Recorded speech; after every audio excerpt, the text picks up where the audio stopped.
Okay, great. Welcome back to Senate Economic Development and Housing and General Affairs. It is Wednesday, February 4th. And we are turning to our Economic Development Bill, S 327. And we're going to begin going through elements of 327, which we should all have. And we're going to begin going through the elements of the downtown tax credits. I believe that we're going to begin with Alex, who, thank you very much. Okay, great. So you all have a paper copy if you want to write notes on the bill, and or as Thomas is following along. I think we're going to section, apologies, I think we're beginning with going to section 2.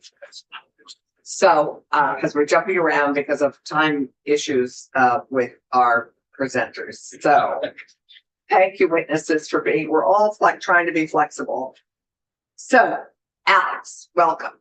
Thank you, Madam Chair. And I just would say, we have heard high level on this already. We had a great presentation from Caitlin. Yeah. But now that we're actually taking up the bill, we want to begin to substantively dive into things and look at the amounts and then check them off if we're in agreement. You know, we're going to just move through it because That's great. But time frame now also with. Well, then I won't use that. No, not today. I just mean in terms of town meeting and crossover. Absolutely. Well, in any event, section 2. So what's proposed here is an increase that in prior years had been proposed by the administration, increasing the cap on tax credits from 3 million to 5 million. That is not included in the governor's budget this year. So I'll not be in here advocating for that, but I look for 3 million is currently in the budget. That's right. That's right. already. No, I mean, I think we have to keep that in mind. And if we want to put the additional 2 million in, it's in our, could be in our sandbox. If that's so, that's one of the choices we have to. That's right. That's right. PR, if you could give me sharing authority, I'll just pull up one slide that highlights the scale of things. Should be. Okay, thank you. So looking at program demand, again, this is a slide you've seen before with Caitlin, but you can see what we've received in dollars demanded. That's the green line versus awards made. That's the blue line. This program is always oversubscribed. And for 2023 through 2025, applications exceeded, in 1 year far exceeded $5 million. And I would anticipate demand staying above that. And just remind us, Caitlin said this return's not, we thought it was 17 to 1, we had a return on investment, but it's actually more like 25, I think she said. That's right. Thomas. On that question, Commissioner Barrow, with the last slide that you had there, is it your experience that those that don't get the funding that year come back the next year and they just keep coming back, or do the projects happen without these credits? Typically, they come back to us, and especially the small town projects, they keep coming back till they get it. That may have a follow-up. Yes. They could usually get rejected again the next year for the same reasons, or is it really just a matter of available capacity? And is there some sort of prioritization based on the fact that they previously applied and didn't get it? It's a capacity thing. In a lot of cases, if they didn't get it, we offer feedback so they know if the strike was there. Or their funding has to short up in that the incubating 12 months. Right. That's all I've got. Okay, right. And I would get utilized if it were 5 million. So are we correct in understanding, because Randy's big question is, of course, return on investment, and that return on investment only is growing. Oh, absolutely. Every year has grown. It's because it's one of our biggest returns on investment. And it's not, and could you sort of expand on its importance in terms of spurring economic development, not just housing development, because that's what's in the economic development bill, is that it is really more downtown economic development broadly. Sure, I'd be glad to. I mean, this really focuses in on our commercial centers. Our historically, our downtown and village center programs have focused on areas where, you know, we look at them now as an opportunity to alleviate regulations for housing, but really the design of those programs is what's the commercial and civic core of these areas. And so oftentimes, Calais, this general store that you see up here, East Calais General Store is a great example. our rural economic centers that have brought it out. I think of turnaround that you've seen in Brandon, Vermont, for example. I mean, many of those buildings use tax credits. What's so impactful about this is that it's property owners getting to take the initiative and then leverage whatever dollars they have and double down to improve their properties. I mean, housing obviously benefits from this program, but I mean, in a town like Brandon, and smaller towns, all the way up to the city of Burlington has used this. Some sales tax reallocation went into the City Place project. It really works at all scales. Now, to be clear, it's more of has a larger impact the smaller the town. So the smaller the town, smaller the project, greater the impact this has. And one of the things we look at when we're scoring these projects, especially when it comes down to prioritization, is where we're really making a big difference. Obviously, we want to see dollars leveraged, but if it's going to be a small project in, say, Enosburg, that's going to rehab the building, we score that highly. So do you, I guess, so you see the bigger impact in smaller towns? Certainly. Yeah. Any other questions? I think you have big fans in this committee of this program. We've always loved it. And I've been wanting to increase this to 5 million since Paul Broom died, when we were hoping to change it, because it's been sort of level funded at 3 million for many, many years. I guess my question is, you remind, in total, we could add capacity, a fairly substantial capacity, if we had $2 billion, what I recall. $2 million would go a long way towards the projects that Senator Shipman's talking about, that rather than make them come back 12 months later, because this is the thing that's going to make them go, we can keep these things moving. It would alleviate a great deal of our back pocket. Right. Great. Anything else? Right. Thank you. Thank you. Thank you, Caitlin, and Yes. thank you, Alex. This is just a program we're very proud of and are so grateful for. It's one of our most important economic development tools for our. All thanks to Kate. Yeah. And thank you for inviting us. Thank you, and good luck elsewhere. Thank you. I think then we are welcoming Jessica, because I think you both have the same We kind do. of challenge. We do both have. It is only 10 of 11. I will point out you aren't needed until noon. I like my remarks to sound prepared, even if they're. Yeah. So We're gonna talk about pension, but happy to. we're going to do both. We're going to go first just because you're here. Yeah. And because Chip has won. Yeah, We need an update. sure. It's very exciting. If you just quickly give us a Chip update. Yeah, so I knew you were gonna ask me that question. So Just So as of this morning, we have formally received 5 pre-application interest forms. And it opened when? Just remember. The portal opened last Friday at 4 p.m. So we met our January launch date. And we have 3 communities that we believe are eligible at this time to file full applications.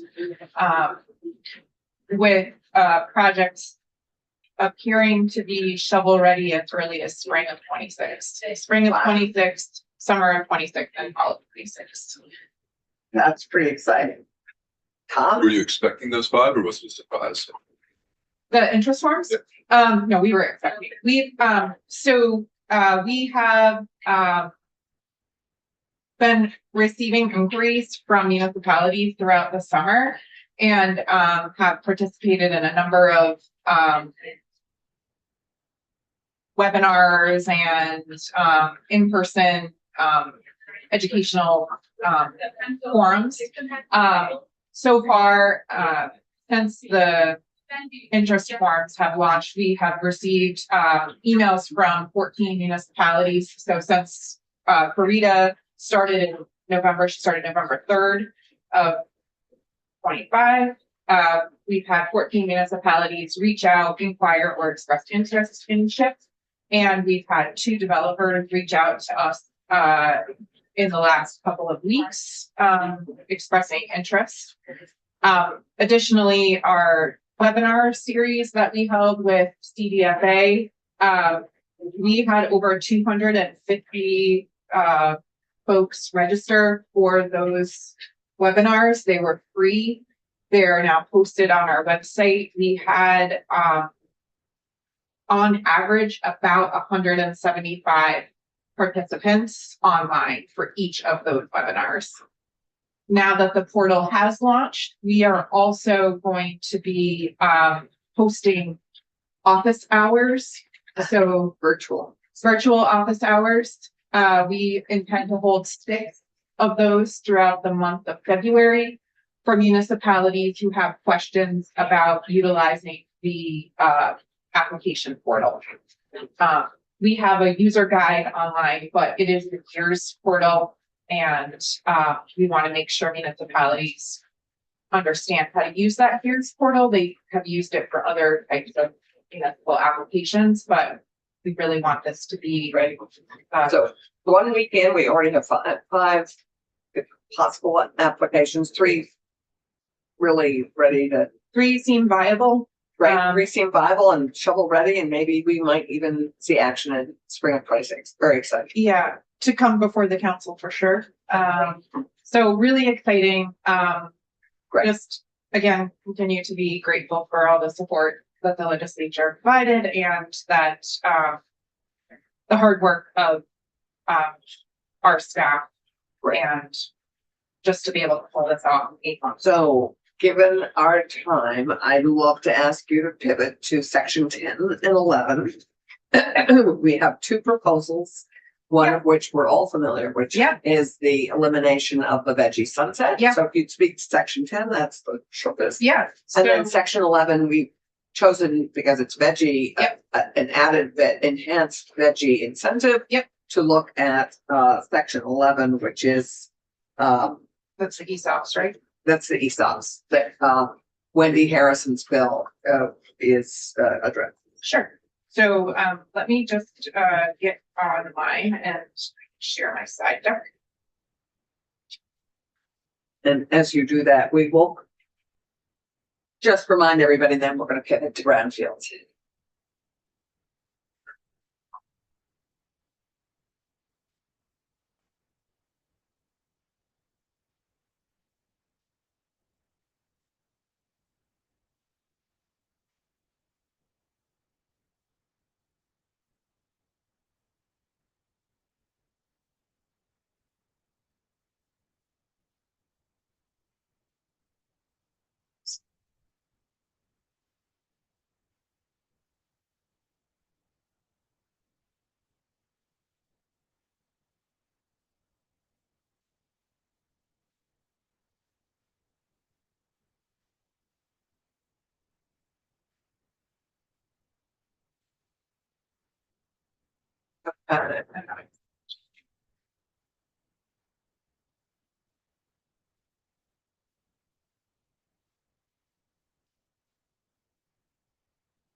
Okay, everyone can do that.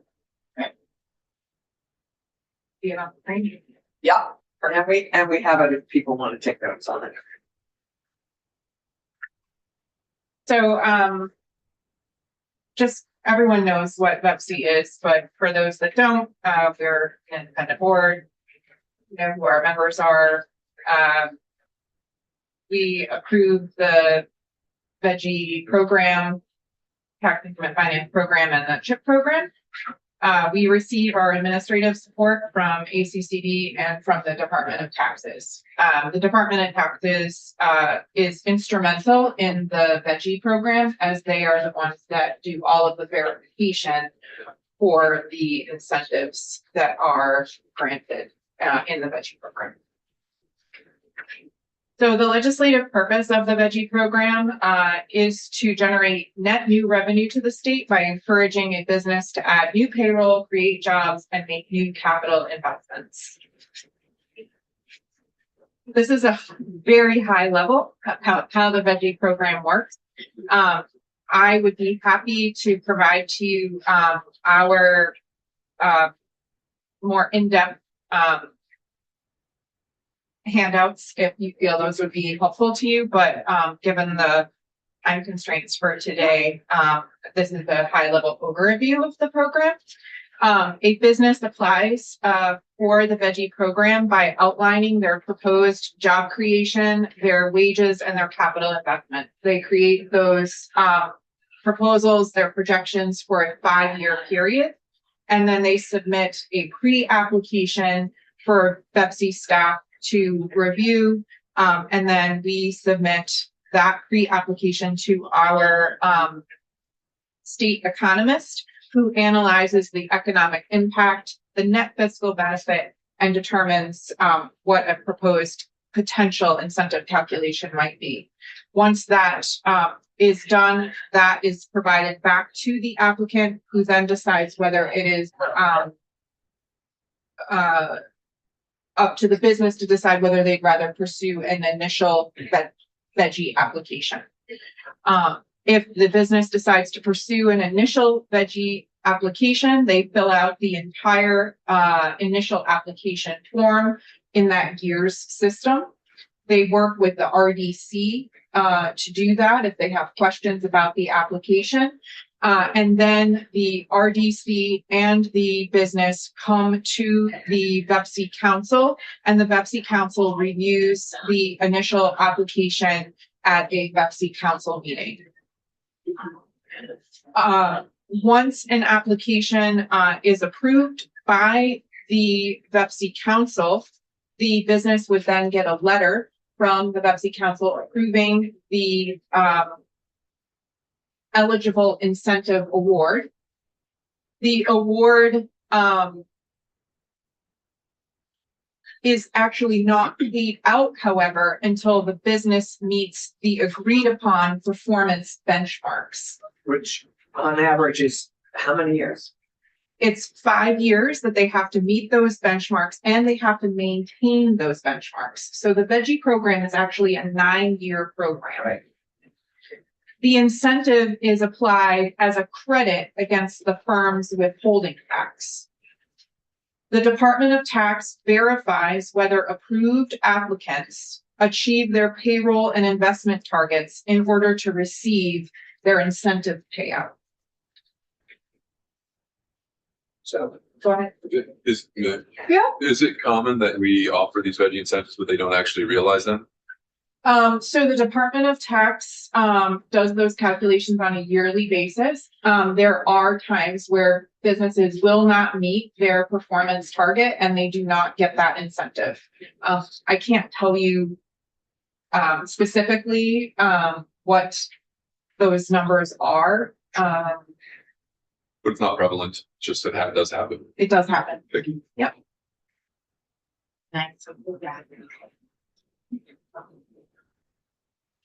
So just to dispel the myth of what veggie is and what veggie isn't, veggie is actually a tax expenditure. It is included in the JFO's tax expenditure report. Yeah. And for everyone's awareness, a tax expenditure is a statutory provision that reduces the amount of revenue that would otherwise be collected to encourage particular activity or limit the amount of taxes collected from certain persons. The tax expenditure for veggie is actually included in the individual income tax expenditures under other personal income tax expenditures. For reference, this is actually an error. It should be the 2023 individual income tax expenditures were $377,889,000. Of that total amount, the percentage of the veggie incentive was 0.6%. 0.6%.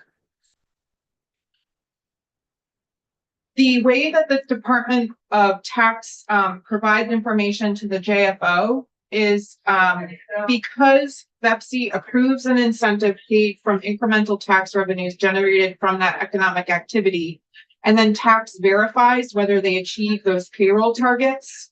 And then it's applied against the withholding taxes. It's paid out incrementally over that 5-year period. JFO actually then extrapolates out a 5-year period for the legislature to look at.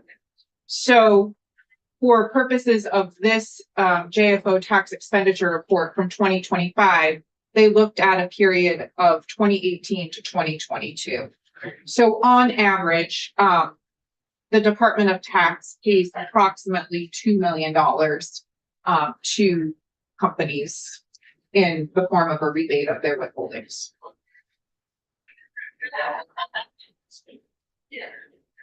So this is an impact over a 9-year period, which is basically a life cycle of a veggie recipient.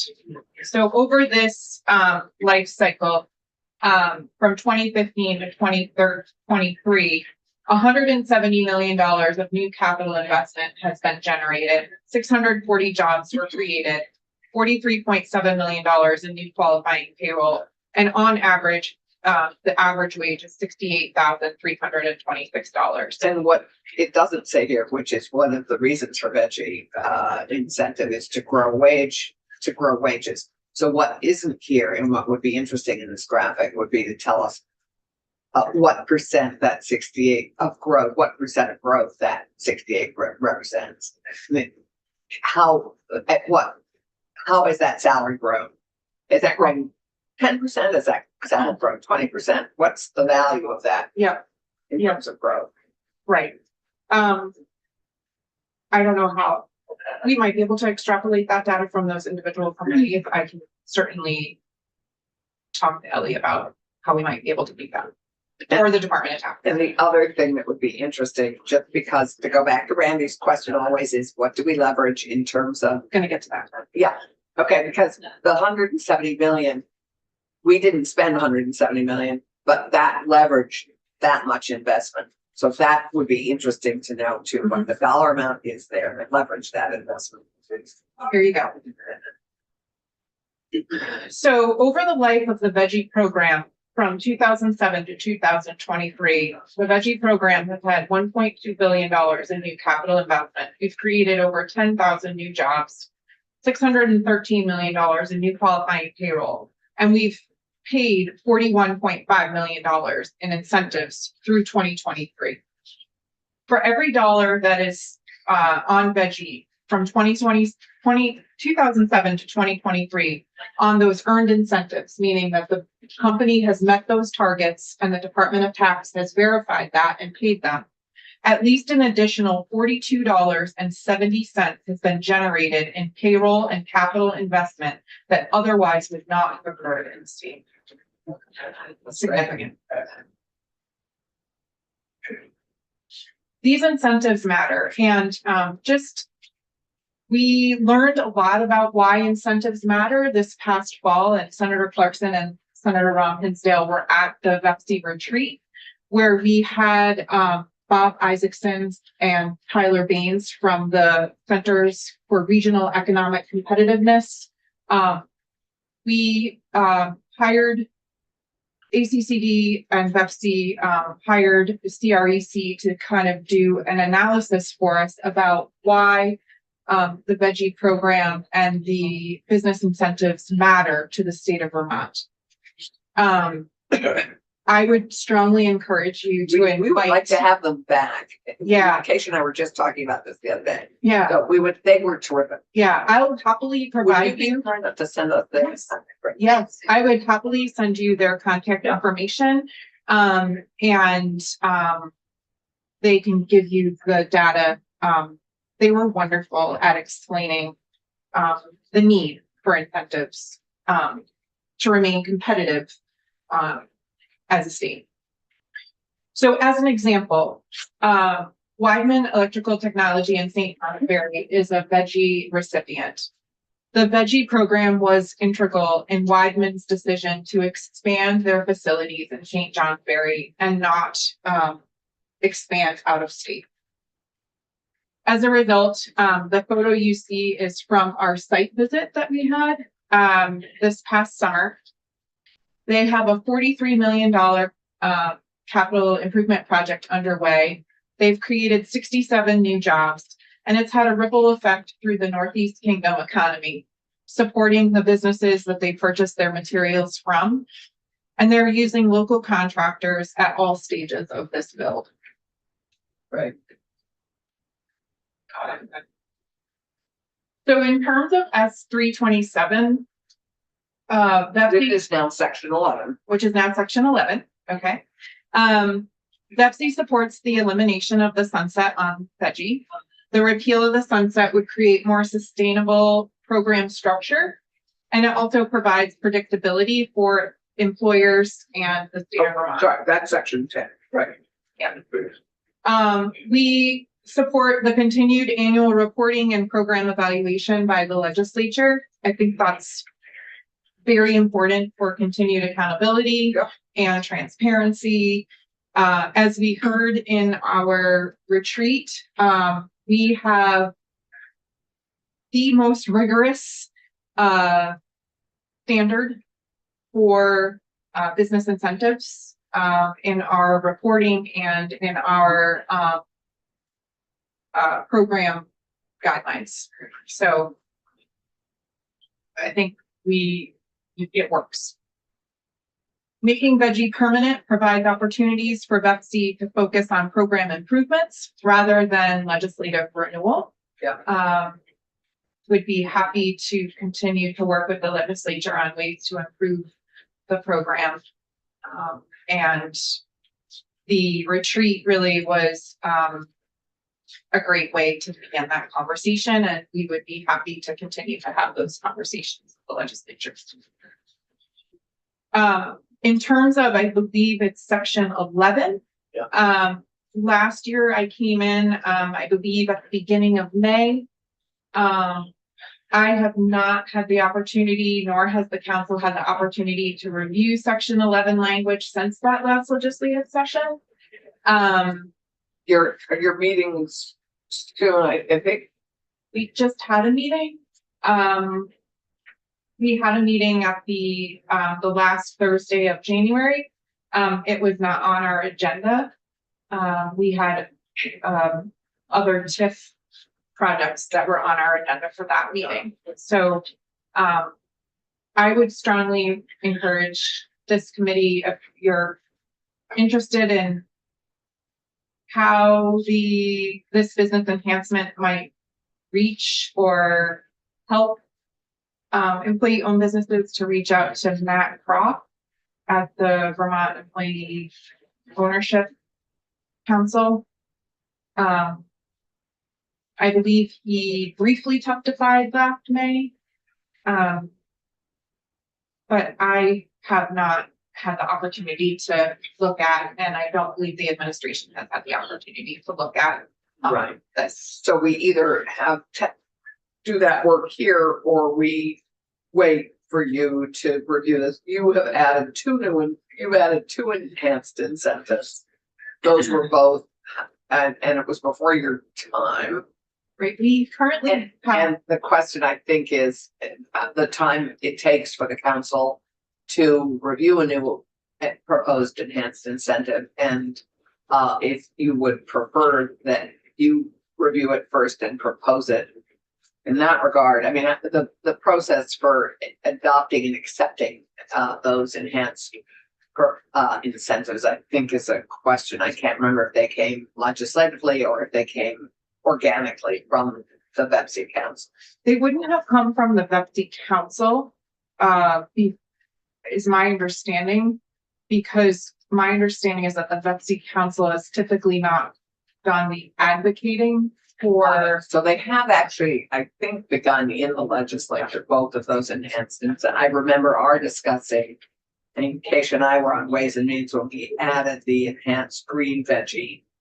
But we'd have to check the date on that, and we'll do that with our ledge council. Yeah, there are two enhancements. One is for the LMA, the labor market area Right. enhancement, and then the other is for the green veggie. Right. I believe both of those were legislative initiatives. And I forget. So Yeah. remember that. Yeah. So I can't speak to that section, unfortunately. We will have Matt Crop and others in on this. Yes. Great. So just some closing thoughts. Based on the retreat that we had and in my 2 years as the executive director and reviewing veggie applications and in my work with the tax department, the veggie program has very rigorous accountability and oversight. There are strong statutory safeguards that are in place. We provide regular reporting to the legislature. And I think most importantly, that there is performance verification and a rigorous evaluation of the payroll target achievements via the Vermont Department of Taxes before any payments are made. This is not money that's just, you come before the council, you're provided an incentive of $1 million and a check is cut. It is, you earn that over 5 years of projections and then maintaining for another 4 years. Any questions? Okay. So it's pretty obvious that it's a successful program. Mhm. You guys are doing good work. My question is, why did you advocate for repeal of the sunset versus the movement of the sunset 5-10 years into the future? I think it's important for the legislature to recognize that this program is a success for the businesses that utilize the program. And that incentives matter when businesses are looking to move or relocate here or to expand here. And this is the only tool that we have to offer our businesses currently. So as a matter of public policy, I think it is a good choice to send a message to our business community that we want businesses and we want to remain competitive in the national market. And in order to remain competitive in the national market and the worldwide market, we need to offer incentives. And that's something that also came out of our retreat, that we are competing against neighbors that have very deep pockets. I think, so this came out in the conversation. Another point they made is we don't throw it into question every 2 years in the legislature. Yeah. They even if it's a similar amount of money or just a little bit more, they're not fighting at the time. Right. No, the business is really look to stability, Yes. and knowing this program is going to exist because as we also established at this retreat, this veggie program is not for every business, and it's for a business that once it's matured enough to be able to deal with this and look 9 years into the future and plan on this. So businesses plan into veggie, and I think it's critically important that they know it's going to be there for them to plan into that future. So as the tool of public policy, what's necessary this decade is not necessarily what's necessary next decade. And government has a potential of ever expanding, and without sunsets of programs, they just remain indefinite. So I'm just curious what the rationale was for a successful program like this, just completely have its end date removed as opposed to some maybe liberal end date of 10 years from present. That's I just wanted to. Yeah, no,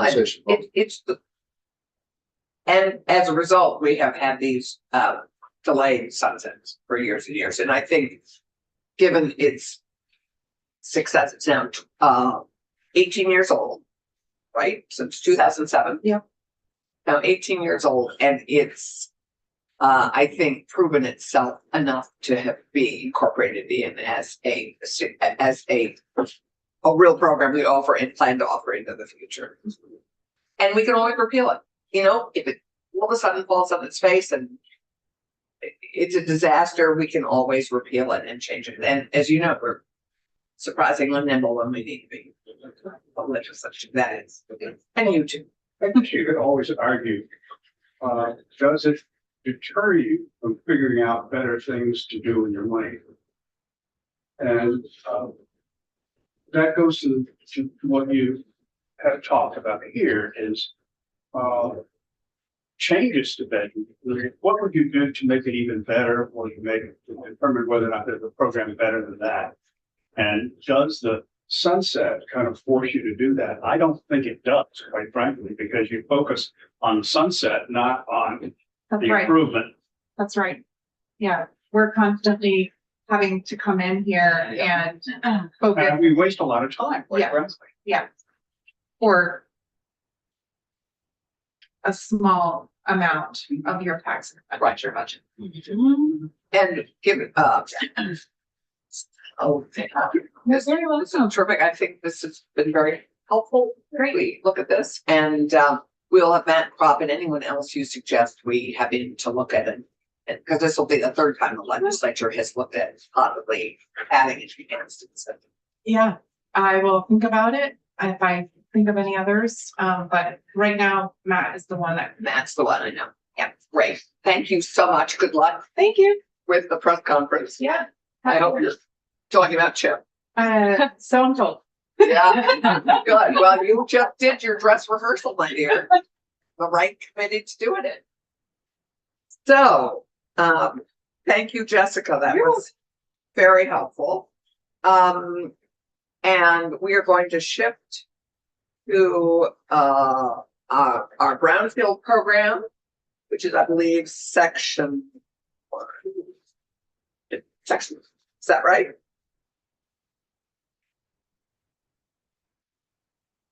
No.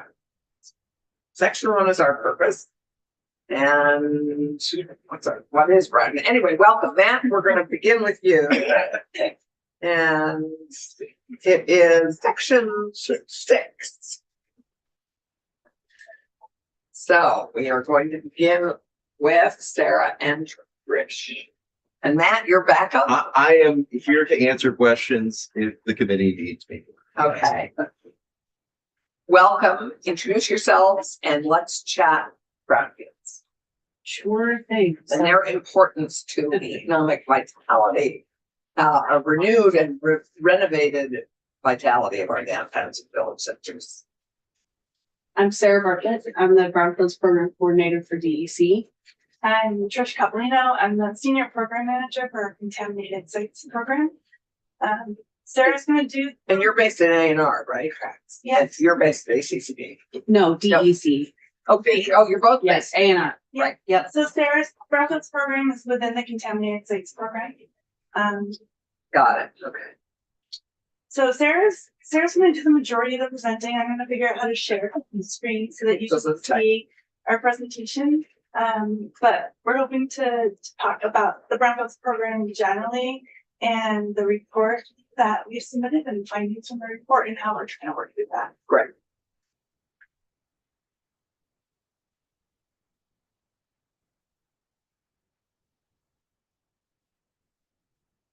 And you, I believe, have this report. Kiara has kindly has this for us.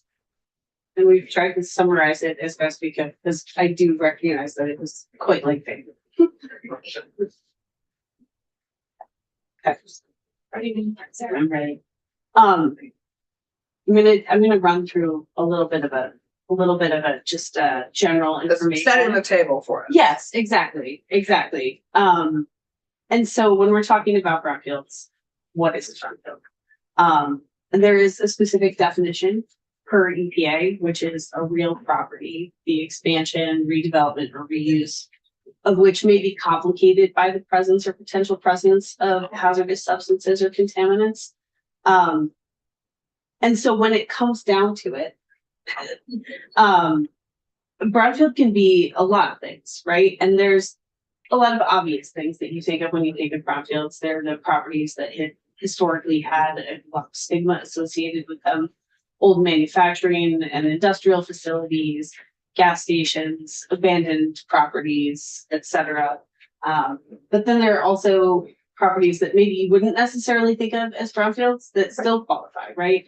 And this can include green spaces, parks, it can be downtown office spaces, buildings that you wouldn't necessarily think of having uses that past history that would have resulted in contaminant issues.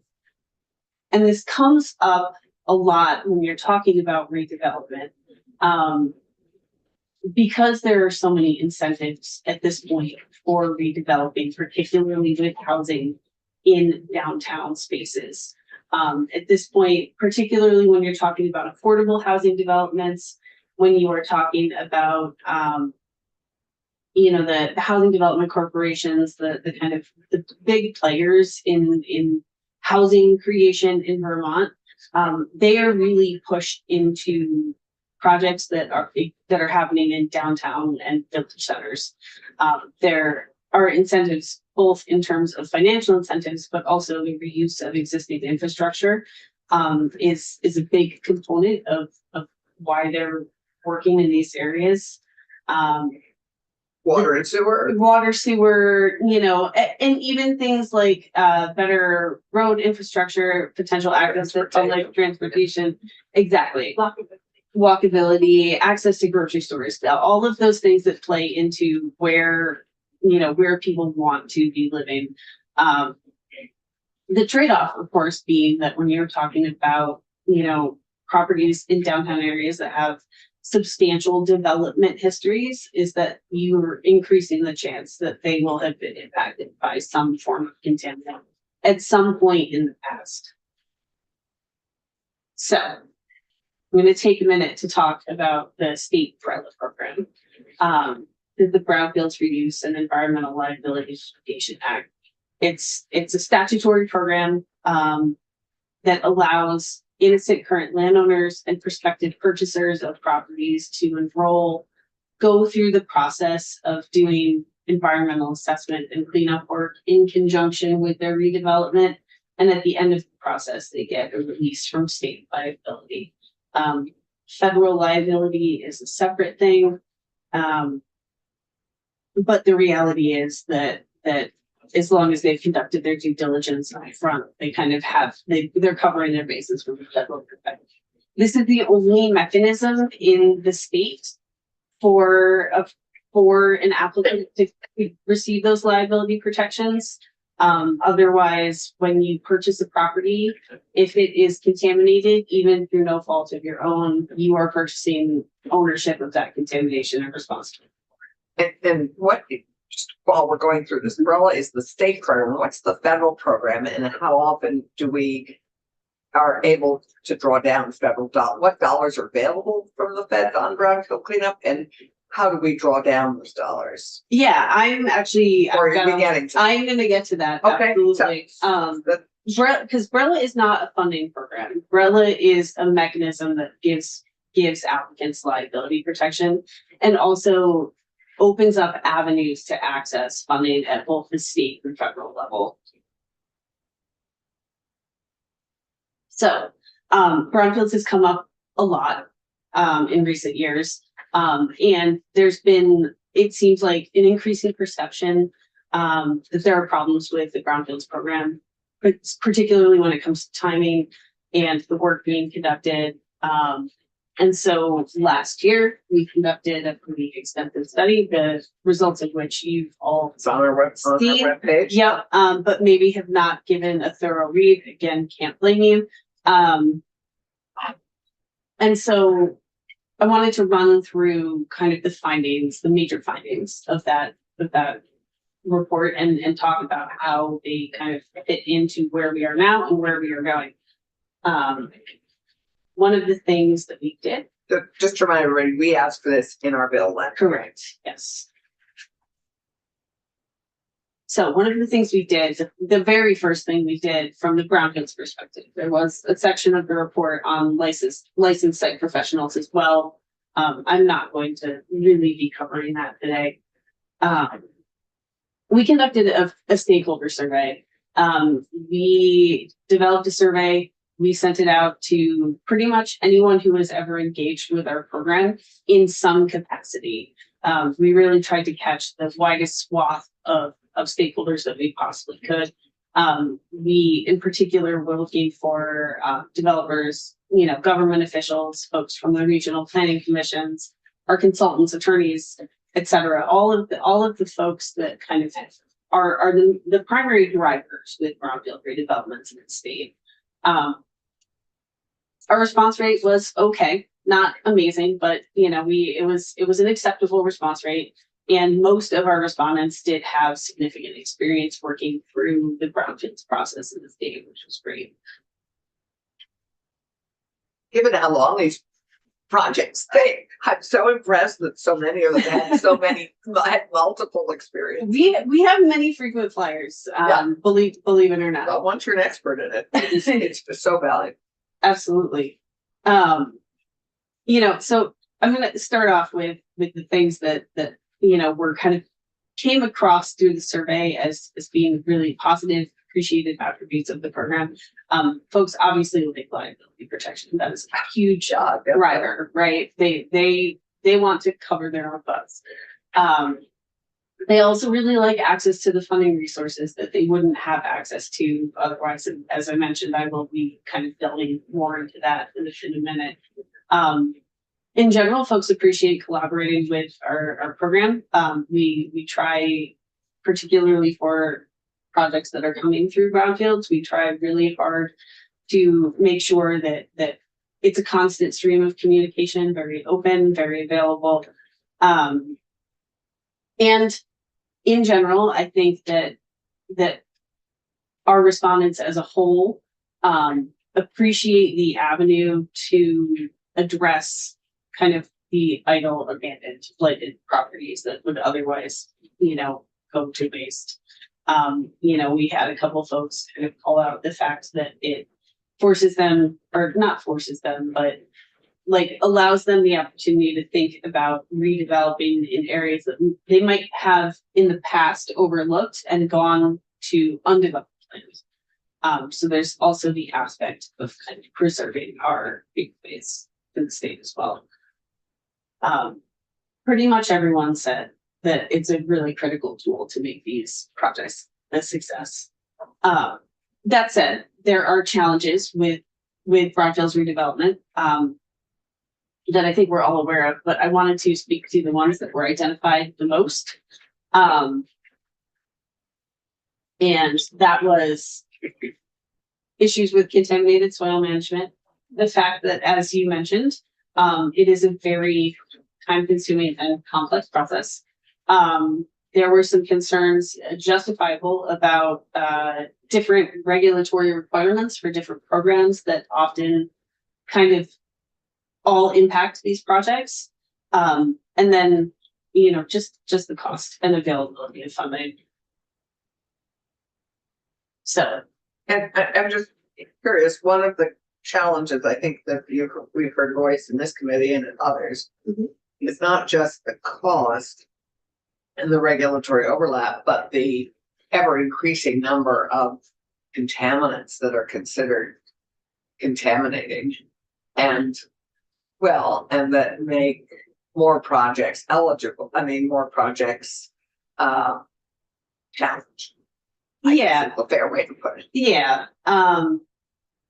You know, and I think that we did some looking into other states in the region, and you know, generally speaking, what we are regulating is fairly consistent with what other New England states are regulating. I think that the reality of this landscape, not just in New England, but nationwide, is that, you know, every time we find something new, it unfortunately just kind of gets added on. It's like, oh, now we know PFAS is bad for you. And now we have to make sure that we're paying attention for when that might, you know, exist as well, et cetera. Yeah. Can I just add that there? Yeah. I think we were talking about that this morning. So just for background, I started in the brownfields program in 2004, and then I managed it for a while and handed it over to Sarah. And enhance it and make it like so much better. But what we were talking about was when we first started, that we were really excited when someone would come to our program. We were just trying to get people to join the program because there was a stigma associated with brownfield sites and redeveloping on them and the potential for health concerns. And because we've been able to work through that issue and show that the work we're doing is health protective and that the redevelopment that are happening on those sites are safe for the people who are going there, that we've built up some respect within the community that that's not the issue that people are worried about for brownfield redevelopment, because they know that what's happening afterwards and what is available is health protective to the people that are now on those properties. So yes, we are looking for contamination, and every now and then the science shows us that something else needs to be regulated or should be looked at. But I think in general, the path that we've been working through has really helped build confidence in redeveloping of those properties. That's great. And I'm just gonna put a pin in, but I know you've switched to the next slide, but the regulatory overlap, I don't know if that's our committee or or natural resources, but I'd like to know what those regulatory overlaps are, and let's reduce them ASAP. Well, I Or will, align them. we And we would will look get to to that. you to, yeah. Yeah. So a big one, and I'm sure that everyone sitting at this table has heard about this, is contaminated soil management. This is a huge issue particularly for, redevelopments that are happening on smaller urban parcels. Just the reality of new buildings, new development, needing certain substrate, for engineering purposes, means that materials often need to be moved. They often can't stay on site when they're impacted historically. The options for removing them have been fairly limited. I'm going to a little bit later cover some of the steps we've taken in the last year to kind of Right, and we alleviate. worked through an opportunity last year Yes, that created another opportunity, exactly. which we hope is being used. Yeah, it is. Good, And that's we, great. and we are certainly always on the lookout for additional solutions as well. I think we have about 4 projects working through that new process. That's great. Yeah. So they don't have to truck it as far, they can use it constructively locally, yeah, all good, Yep. great. Yeah, we're hearing positive things in general from the Right. community about these options. Another challenge that we heard a lot about is the process complexity and timeframes. So really quick, I wanted to highlight kind of the timeframes that you see in Vermont versus the other states that we looked at when we were conducting this study. In Vermont, there's a subset of contaminated sites that come through a process of going through assessment and cleanup that aren't going through the brownfields program.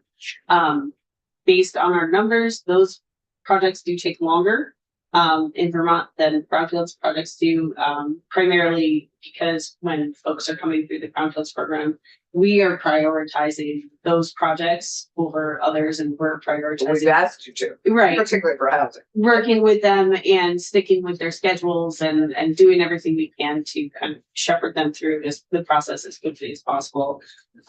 That being said, I think that it would be beneficial just to look at what the process is. Well, and also, can you just quickly illustrate the difference between a brownfield and a non-brownfield? I mean, and maybe nobody else on the committee, but I don't understand. Sure. Why a contaminated site under any other name is something else. A contaminated site by any other name, unless it is a Superfund site, can be a brownfield.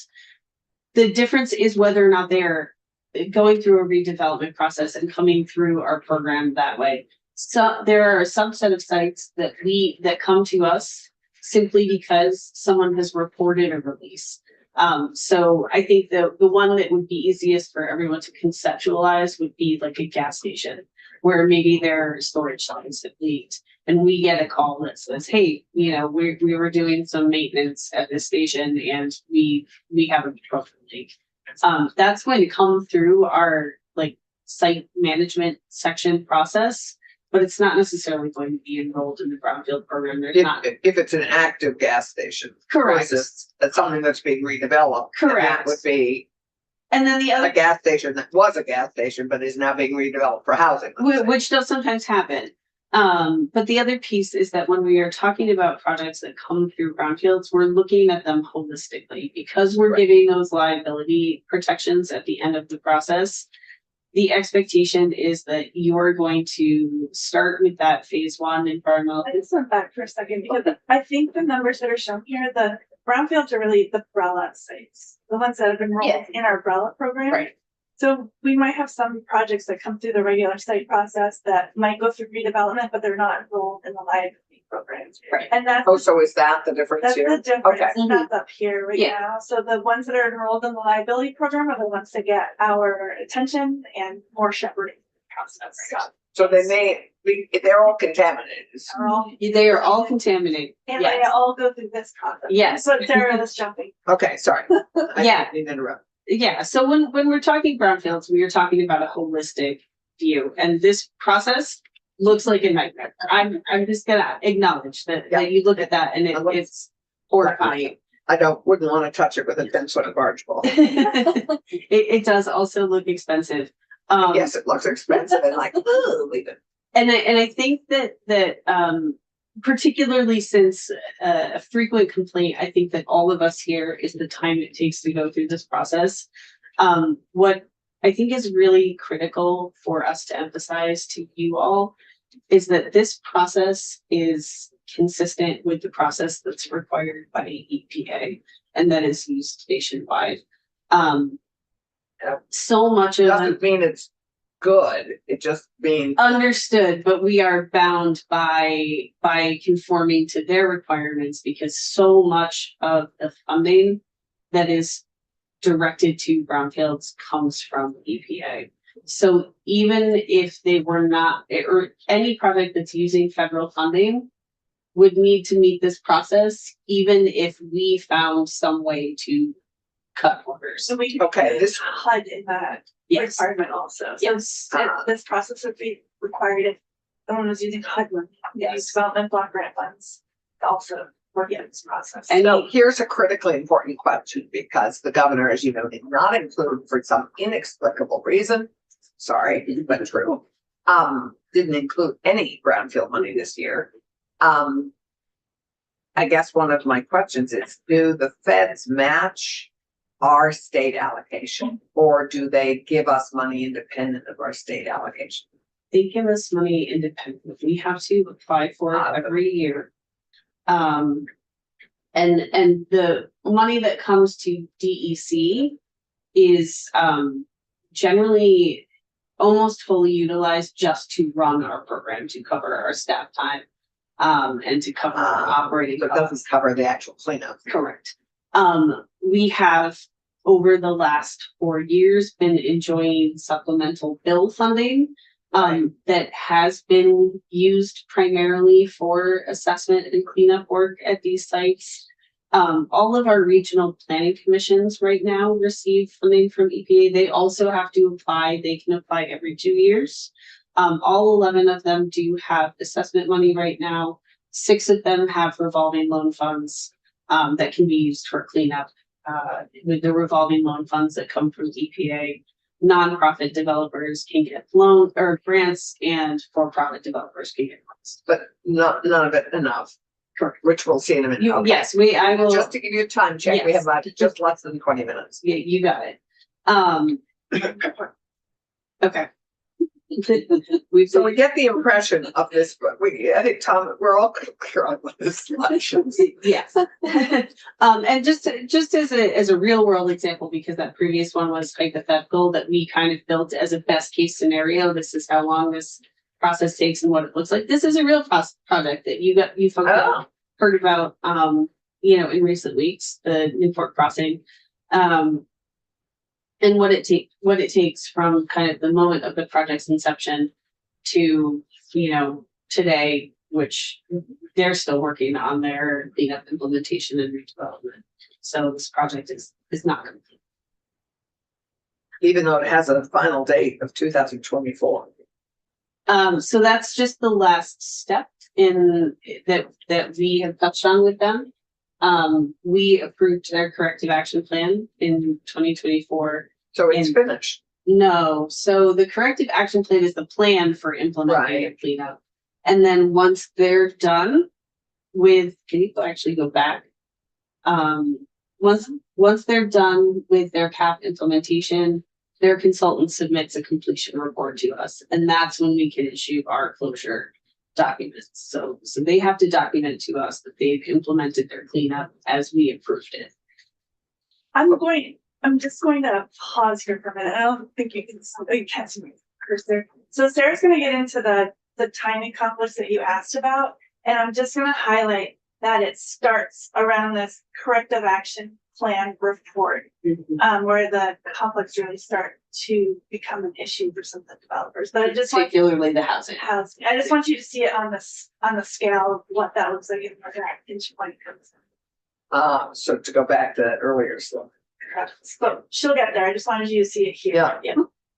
Thanks.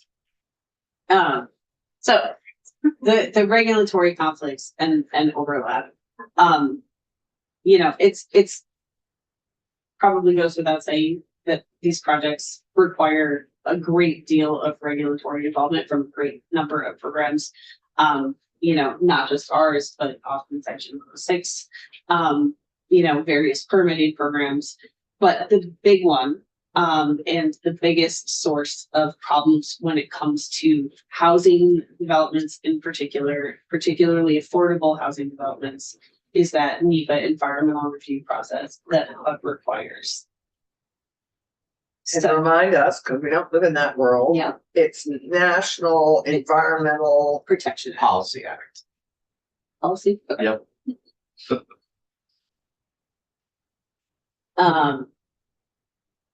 So for the purposes of this discussion, basically any affordable housing development is going to use HUD funding as part of their, funding stack to make their project successful.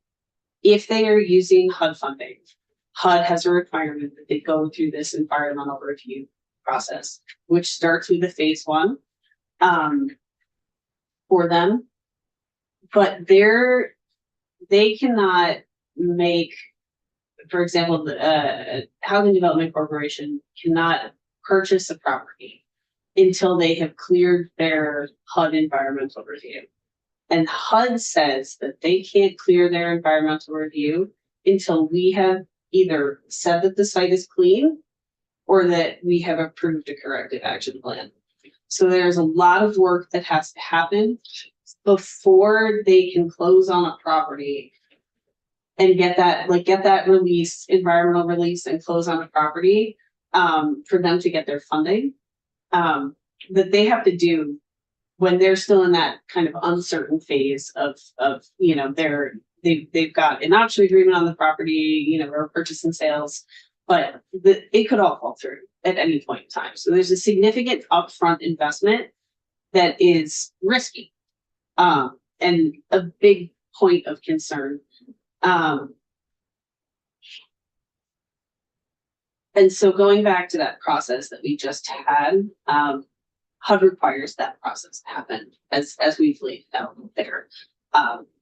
The phase 1, the phase 2 site assessment, which is collecting samples, collecting the data, coming up with a cleanup plan.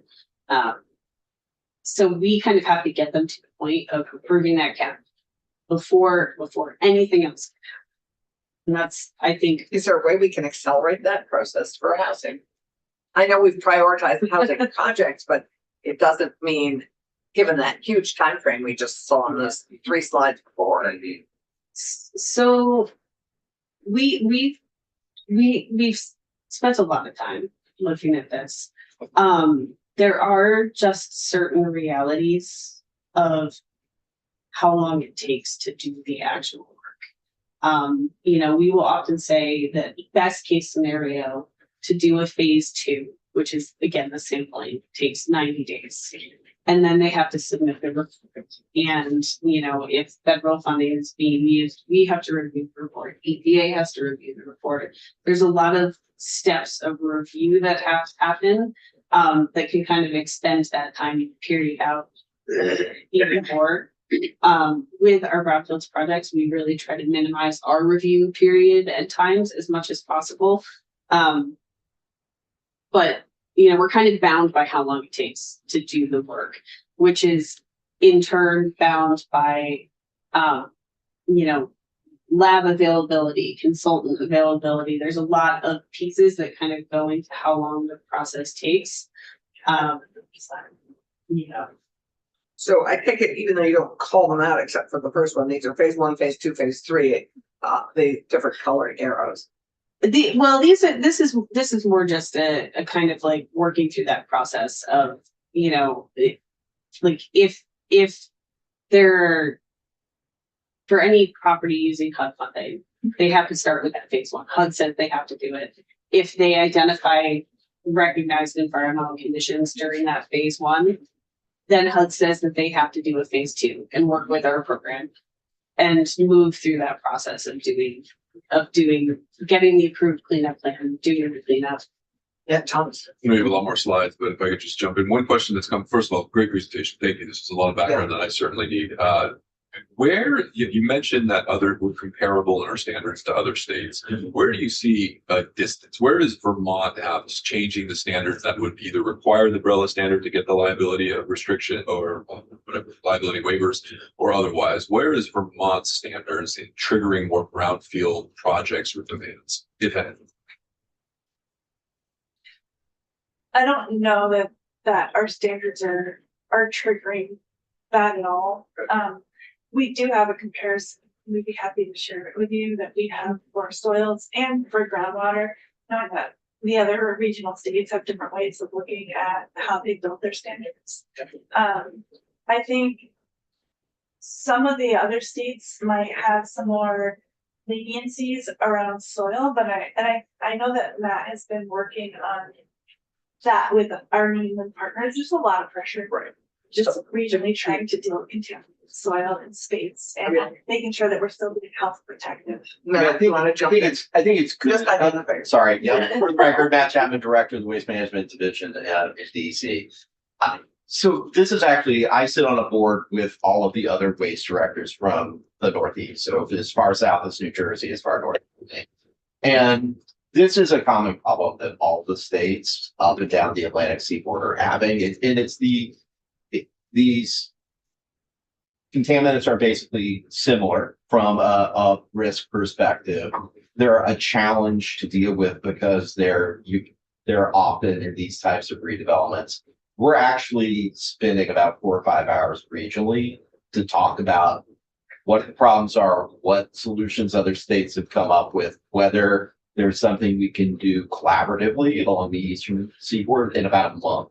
So, I mean, maybe there's something that, you know, that comes out of that can get shared. But I mean, I think, so that's even acted on.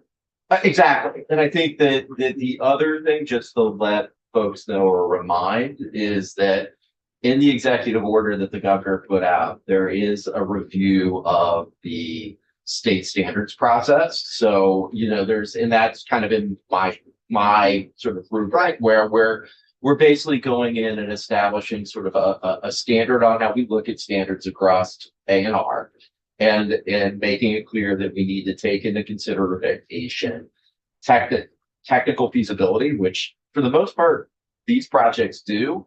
We're going to open the door and start having a conversation around economic analysis and incremental cost benefit analysis, which EPA does. I mean, I'll caution you, I don't know that it's going to have a huge impact on our standards if we ultimately elect to do it, but we're going to look at it and we're going to talk about it. We're going to talk about what it would cost to go through something like that and then come back with a set of recommendations. I think all of us, having read the book Abundance this summer and fall, I think all of us fully appreciate protecting the public. Mm-hmm. All of us also appreciate the fact that the perfect often gets in the way of the good, and that I think is the intersection of where you are at that moment with all those other players. Great. I mean, I don't need to taking an abundance theme. I think getting back to what sort of the ultimate outcomes of this presentation are and the recommendations that we're giving. let's look at process, how we can streamline process and not let sort of still achieve the environmental and health outcomes that we want and redevelopment outcomes that we want to achieve, but not frankly find ways to take our process and shrink the amount of time that people are spending going through sort of the procedural steps. And so there are some of those recommendations that we're gonna make. David, If I can. So we're gonna run out of runway here pretty quick, and I'm just gonna go right to the point. What insights might you offer on the frictions which may have led to the governor not including brownfields in the budget?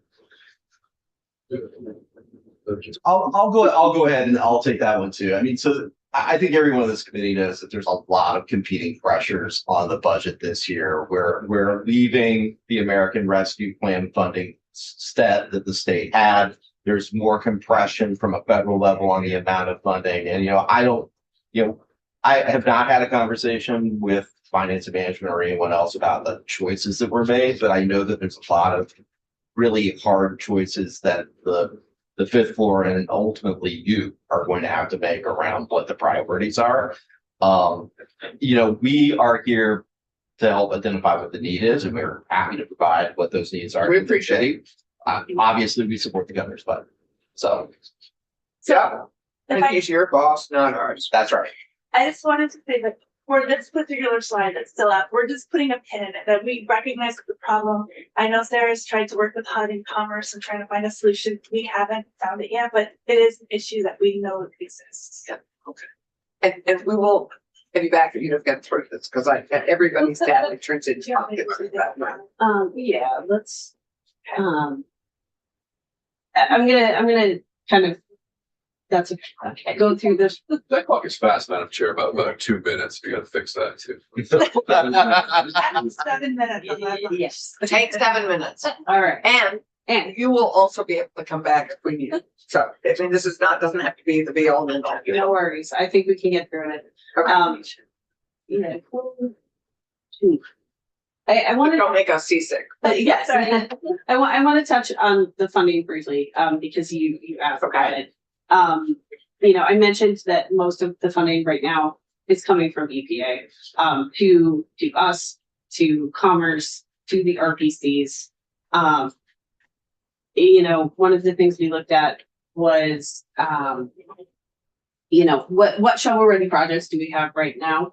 And what amount of money would be needed to get them through kind of their cleanup And implementation? these are just the projects that have been identified already. Correct. New These- projects happening all the time. These are just, to be very clear, we have somewhere in the realm of 240 active umbrella sites right now. There are 36 of them that are at the point in their process where they could be implementing a cap if not for having funding. And for those 36 only, we're looking at a need of about $10 million. This is for only 36 of the 240 active umbrella sites. Yes. That's sobering. Yes. And just for some context of these 36, 15 of them have housing component. Great. Oh, there.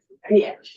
So in terms of recommendations, we've already kind of covered the new option for dealing with contaminated soil. We are also working on developing an online hub specific to contaminated soil because we get a lot of questions from folks all the time. And I think that having the information more accessible would be beneficial. And we're going to continue to work with our development and consulting communities to promote the idea of thoughtful site redevelopment designs that can maybe incorporate lightly contaminated material on site more rather than trying to truck it off. I think everyone would appreciate it. Right, exactly. In terms of the timeframes, I mean, I think that the big takeaway here is that we are looking into options for certain projects to kind of have a fast track. These would not be projects that require federal funding. We're just not able to kind of bypass any parts of the process when federal funding is involved.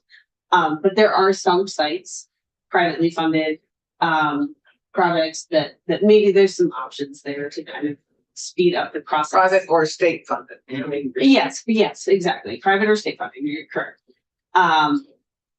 We're gonna continue to gather data on review times, and look for areas where we might need to look into time certain responses. And we also want to kind of beef up our compliance tools to make sure that we are receiving things from our consulting and development community in a timely fashion, because that is a big issue. The regulatory conflicts, we've already kind of touched on this. The environmental review NEPA thing is a big problem, and we have put a considerable amount of time into evaluating potential solutions, and unfortunately, we're no closer to a solution today than when it first kind of came on our radar a number of years ago. I think right now, the best we can do is to continue to work with our partners in Commerce and their environmental officer to try to find the areas where we can streamline as much as possible. Yeah, the And- overlap, that just hangs there as a low hanging fruit for us to fix. It does, and yet it doesn't. Federal It's a problem, not a state problem. Like before, it was 2 or 3 years ago, I think HUD would allow for a draft cap to move the process forward, and now it didn't have to be approved. Exactly, now it needs to be applied. So So there's we less could have- federal flexibility. Yes, there's less federal flexibility than there used to be. They used to allow us to run our comment period concurrent with their comment period, and they do not allow us to do that anymore. Our comment period has to be closed before the years can start, and that is not our choice. It's theirs. So, and again, I think just calling out the issue as projects are coming in, making sure that folks are planning for that time is the best we can do right now. So, sorry. No, that's okay. And then in terms of costs, I think we all know everything's getting more expensive. So we're gonna look into whether or not we need to be more closely tracking incoming projects and their potential funding needs. It's not something that historically we've had the mechanisms to collect data on really well. And we're gonna continue to work with our consulting community to come up with, creative cleanup solutions that reduce costs as much as possible. Great. I think, so for our moving forward on this, I think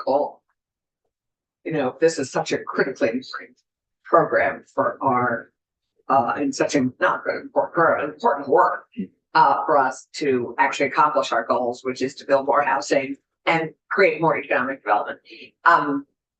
I guess my question and what I thought I heard you say in this presentation is that the money that the EPA provides is money that mostly goes into the administration of the program. Money that's the to actual DEC. To DEC. Yes. And that the money for the actual cleanup money, the work money, is what has been traditionally done in both in the state appropriation and in the RPC's revolving funds, and in other monies gathered in different ways, but that the state money has been mostly used for actual cleanup and the work. Correct. And the Agency of Commerce does also have a revolving loan fund from EPA. So That's used for actual work. that's used for, But remind me what that is. it's used for cleanup. So it's, I don't know what their capitalization is right Right, now. we'll have them in and remind us who runs that program now. Christy Foster. That's right. Steph. That's great. Any other questions? Thank you for that. This was terrific. This was really helpful. Great. Regrounding us, as it were, in an uncontaminated fashion. So thank you very much. And I think with that, we will go off live and we'll continue this work. But this was really helpful. Thank you for having us. Wow. Thank you for your work. How many are employed?